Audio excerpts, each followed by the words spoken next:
Breaking today, Prince Harry and Meghan Markle still intend to travel to New York in the next few hours to pick up the fake award that's being gifted to them of Humanitarian of the Year, despite the fact Prince Harry's African charity, which has been mired in controversy and scandal for years, is collapsing around him.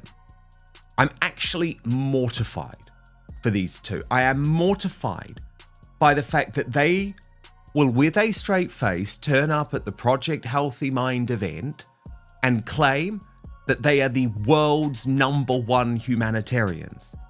In a year where Prince Harry has been accused by Dr. Sophie Chanjoka, the boss of Centre Bali, of all sorts, including racism and bullying. And in a week where Meghan Markle has been accused of attempting to cash in on the death of her mother-in-law in Paris with a truly traumatic stunt, which made me feel ill, actually. Because you've got to be really effed up in the head to think, I know my latest money-making scheme is going to be cosplaying the final night that Princess Diana died. It's truly sick. And yet these two are going to show up in New York and literally claim to be the humanitarians of the year. And crazy woke people in New York, by the way, are paying millions of dollars to go and clap along. It's bizarre. But trust me, this African Park scandal is something I've been covering now for many months.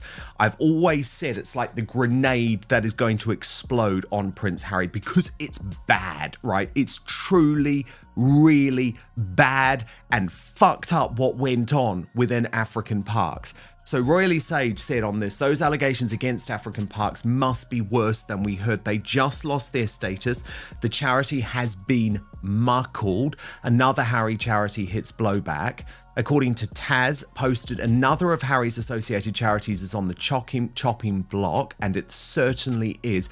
And this is because, by the way, an African country, an actual country in Chad, is blowing the whistle on the appalling activities, which, by the way, include rape and sexual abuse and financial mismanagement. I mean, this is the type of scandal that should end a charity. Prince Harry and Meghan Markle are still New York bound, set to walk on stage for a Humanitarian of the Year award. The timing could not be more combustible, glowing tributes on one coast, hard questions on another. If they accept this honor tonight, they're not just taking a trophy, they're asking the public to trust their brand of service at the very moment that trust is under the brightest light. Here's the reporting in the Times overnight. Chad cuts ties with Prince Harry's disrespectful charity. The Duke of Sussex Conservation Charity has been removed from its role managing protected parks in Chad after the government accused it of arrogance, serious financial misconduct, and failing to protect wildlife. In a statement announcing the end of the 15-year partnership with immediate effect, Hassan Baket Jijmus, Chad's environment minister, said the charity African Parks had displayed a recurring, indelicate, and disrespectful attitude towards the government. Over 4 pages, the ministry alleged grave breaches of contract and financial irregularities, accusing the charity of keeping unaudited accounts and not being transparent over how funds were raised, managed, and spent. It alleged that the charity illegally collected tourism revenues, used tax haven bank accounts in the Isle of Man, and transferred capital and foreign exchange abroad to the detriment of Chad and in flagrant violation of national banking and tax regulations.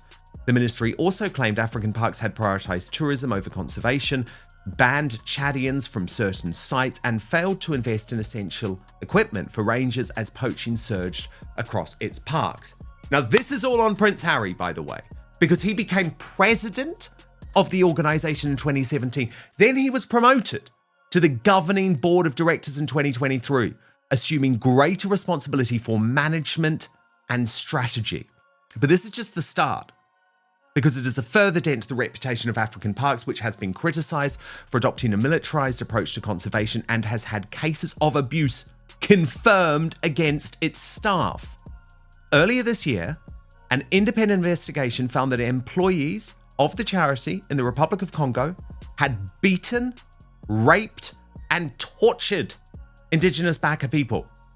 While African Parks acknowledged serious abuses, it declined to publish the full report, prompting accusations of secrecy and impunity. Well, can I just say, I'm going to go one step further than that, because to me, this is a cover-up. It is a total cover-up. And when the British Bashing Corporation sat down with Prince Harry in California earlier this year and were told they could ask anything, nothing was off limits. They didn't ask a word about African parks because they do not give a damn about what is really going on with these underprivileged people in Africa, and they should. And this should be the end of Prince Harry as any type of humanitarian. In Chad, authorities have terminated their partnership with African Parks, the conservation group long associated with Harry, citing serious allegations over finances, compliance, and stewardship. Separate investigations in other countries have documented abuses by some staff. Whether Harry knew, didn't know, or should have known, he has held senior roles. Prestige comes with oversight. If your name is on the letterhead, accountability is on you. So to my superstar panel, Father Calvin Robinson and Lauren Lunn-Farrow of The Insider. Lauren, you've obviously been covering all of the scandals swirling around Prince Harry and Meghan Markle, but can you believe that they are still intending to show up in New York after what Meghan did in Paris over the weekend, which to me is truly evil, seriously, and then after these new revelations involving African parks? I can believe it, because there is nothing they won't do to keep their faces out there. They are so deluded, and genuinely they can't be well in the head. And this is such a prime example of, they said they wanted a life of service. What they did was they have, let's do all this charity work, but they haven't done it. They just want to wheel out children, in my opinion, for pictures, or animals, or fly across the world, pick up an award, but they're not actually doing the foundation work that goes into running these things. And so he's broken the law. You're on the governing board with this, and this is like a nightmare. And there's nothing genuine about these two. They are so toxic, and yet again, innocent people are getting dragged into this. It's time and time again. They can't keep blaming other people. They must take accountability. Father Calvin Robinson, you're in the US. Why is it that woke Americans still seem to want to give these two a pass, regardless of what happens? I mean, they are going to be toasted by the elites of New York in just a few hours, despite all of this stuff swirling. I think it's because there aren't many of them left, Dan. Wokeism is dead. It's on the way out. But there's Oprah Winfrey, there's Whoopi Goldberg and The View, and there's Harry and Meghan. That's pretty much it right now. So they've got to continue patting each other's back and promoting each other and giving each other a platform as best they can, because no one else cares about woke anymore. Thanks to President Donald J. Trump and his A-team, it's been stamped out pretty much everywhere, and most normal people are able to say normal things again, thanks to the First Amendment, that free speech clause that they have, but also thanks to the fact that they know that the consequences are gone. Cancel culture is gone. Locking people up in prison is gone for saying the wrong thing. And actually, it means that woke won't survive much longer. So let them have their little shine in the sunshine while they can for the next few days or weeks or months, but it won't last forever.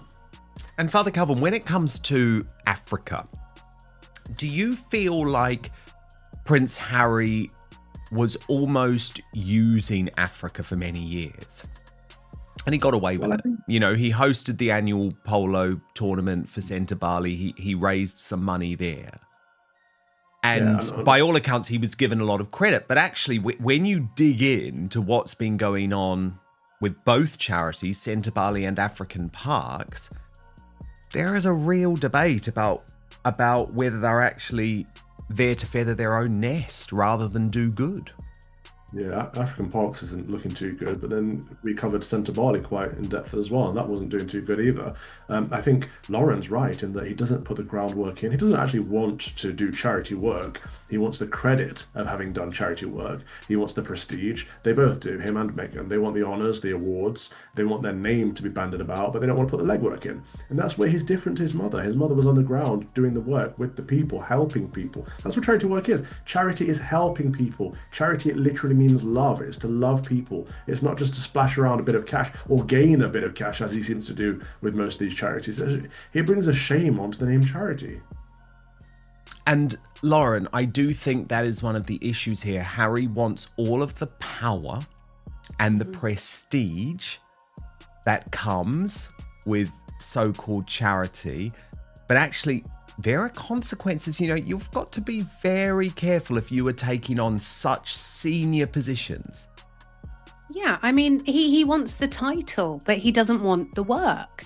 And it's grifty. It's absolutely disgusting as well, I think, to manipulate and use charities for personal gain with your image. We've seen it with Andrew and Sarah Ferguson, and what Harry's done, we've seen it. This isn't the first time, but it has to stop, and he has to be held accountable, because how many times do we see these things happen with the elites and there's never an investigation, or, oh, they didn't sign this, they weren't across it. Well, if you're on the board of governors, you should be across it. And if you weren't across it, then you should be held accountable because you're not doing the job that you were brought on to do. It was also really awful how Meghan was exposed at Paris Fashion Week for laughing inappropriately at a model who could have injured themselves on the catwalk. Watch this. Meghan's Paris video, shot at night in a chauffeured car, triggered a visceral backlash from critics who say it echoed the circumstances of Princess Diana's final hours. Her camp rejects that reading. But intention is invisible. Impact isn't. If millions saw it as provocative or cruel, then the damage is real. Posting a glam reel while your husband's deepest trauma is the subtext was always going to detonate. At one point, she sat on the front row and a model tripped and she burst out laughing. And then she realised that was obviously quite a cruel thing to do, so she sort of covered it up. Lady Colin Campbell, our friend, outspoken regular, has a very interesting take on this. She posted, "I don't know why anyone would be surprised by Meghan Markle's cruel reaction, laughing when the model at the Balenciaga fashion show stumbled. It is noteworthy that she is the only person who laughed. Nor is this the only verifiable occasion on which she has showcased the pleasure she gets when others hurt themselves. In June 2018, following the Trooping the Colour ceremony at Horse Guards Parade, when the royal family was assembled on the balcony, as Field Marshal Lord Guthrie and many of the other participants were making their way back to Buckingham Palace by Queen Victoria's statue and he fell off his horse, Catherine's expression of horror was apparent beneath the hand that was covering half her face, while Meghan guffawed, as if she were witnessing a comedy and not the possibility that the former Chief of the General Staff of the Army and then Colonel of the Life Guards had either died or could have. That same day, on that same balcony, Charlotte fell and hurt herself, and while Princess Anne's granddaughter and Catherine rushed to her rescue, consoling her, what was Aunt Meghan, the humanitarian's response? More laughter." And Lauren Lund-Farrow, it did really feel like one of those moments where the true Meghan emerged.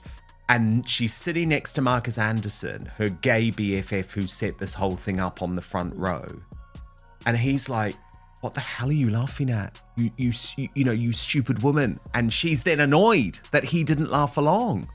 But she's sat there at the front row laughing at someone that's hurt themselves. But she's also sat at a fashion show that has previously used toddlers and very young children in the most awful, awful way that I actually didn't put the pictures on some of my YouTube videos. It was children in bondage type clothes holding bondage teddy bears. And this brand should have been cancelled for that long ago. And You will not meet a celebrity publicist that is good at their job that would have their clients attend a Balenciaga show. So not only does she go claiming to actually care about children and online safety, it's rubbish. She is a liar, and we can see her timeline of her awfulness is so consistent. No one with a brain cell can actually query this at this point. She is vulgar. I mean, Father Calvin Robinson, it is extraordinary, isn't it? I mean, this is a woman who claims to care about the online protection of children. And that Balenciaga child sex campaign was so awful that even her best friends were publicly calling it out. But because she has this craven desire to be connected to a high-end fashion brand, it's like, just look the other way. You know, just look the other way. Pretend that they didn't actually use children as sexual props in one of their campaigns. Humanitarian work isn't a red carpet. It's receipts, audits, governance, and safeguarding. If you want the halo, you have to live the homily. Tonight's ceremony asks a simple question. Are the Sussexes seeking applause or offering accountability? Publish what can be published. Commit to independent oversight with teeth. Show what's been fixed, what's being fixed, and who's responsible when things go wrong.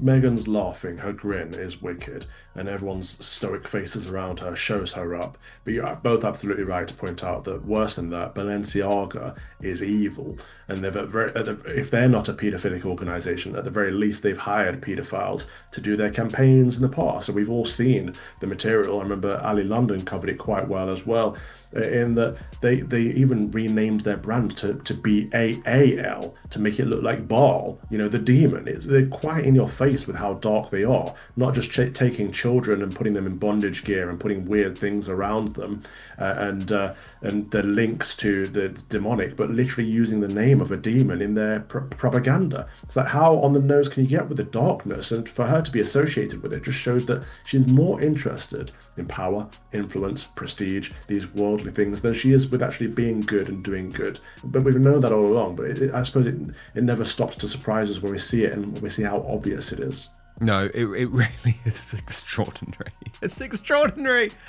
I mean, a lot has left me speechless today, but the fact that in these circumstances, these two are going to roll up to New York City and with a straight face accept the award for Humanitarian of the Year. Can I just remind everyone, they admitted they work for an hour a week on Archewell. Prince William's just raised £23 million for the Earthshot Prize over the past year. So let that sink in. These two are not humanitarians, but absolutely brilliant stuff, as ever, from my superstar panel, Father Calvin Robinson and Lauren Lunn Farrow, who's brilliant. The Insider channel is must subscribe on YouTube. And of course, you can find Father Calvin on YouTube and Substack as well via my recommendations. Thank you both so much. If they proceed, here's the minimum. Harry addresses African parks, what he did, what he'll do now, and when the public will see documentation. Meghan acknowledges the Paris uproar. No need to concede intent to recognize impact. We hear you lands better than you imagined it. Do that, and they might begin to close the credibility gap. Refuse it, and tonight won't crown humanitarians. It will crown a contradiction.